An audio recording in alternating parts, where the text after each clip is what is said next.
Un château, c'est atteignable à tout le monde, pour tout le monde, parce qu'il y a des châteaux qui se vendent à 300 000 €, le prix d'une maison. Et après, si vous voulez, il y a toute une logique de mise en place pour pouvoir être aidé, se faire aider, être accompagné, rénover ce château.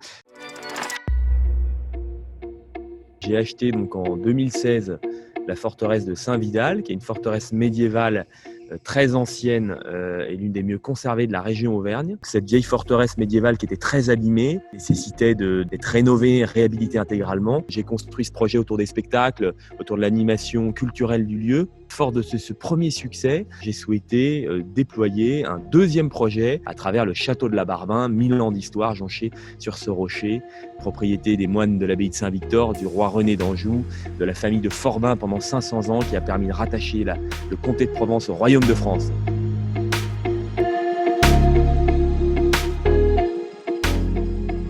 En Auvergne, avec Saint-Vidal, un rayonnement de la culture auvergnate. En Provence, un rayonnement de la culture provençale. Et là, ce qu'il faut imaginer, c'est que vous voyez le château, mais vous voyez, si je vous tourne la caméra, regardez. Là, vous avez une vue derrière avec les Alpilles. Et là, par contre, je suis perché sur un rocher de 100 mètres, vous voyez. Dans le rocher, il y a des salles en troglodytes et tout.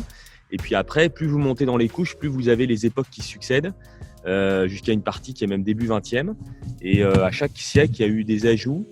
Mais au niveau des chambres, il y en a peu, une dizaine, je vous dis. Pour la surface du château, c'est pas grand, quoi. 5500 mètres carrés. Un château de cette envergure en Provence avec cette surface, il y en a un tous les 30 ans qui sort, il y en a très très peu. La réalité, en étant pragmatique sur l'acquisition d'un tel lieu, ce sont des lieux qui, ça dépend des régions, peuvent coûter plus ou moins cher, et surtout qui nécessitent beaucoup plus d'argent dans la rénovation, dans la réhabilitation, que globalement dans l'acquisition. Souvent, ce qu'on présente, c'est des mecs qui crèvent de faim pendant 22 ans, qui se tapent un vieux caillou, et on se dit c'est l'horreur, c'est le cauchemar, il faut que je me tape tous les week-ends à repeindre les volets, l'électricité qui fout le camp, là il y a tous les plats qui nous tombent sur la gueule quand on rentre dans la pièce, enfin c'est le cauchemar.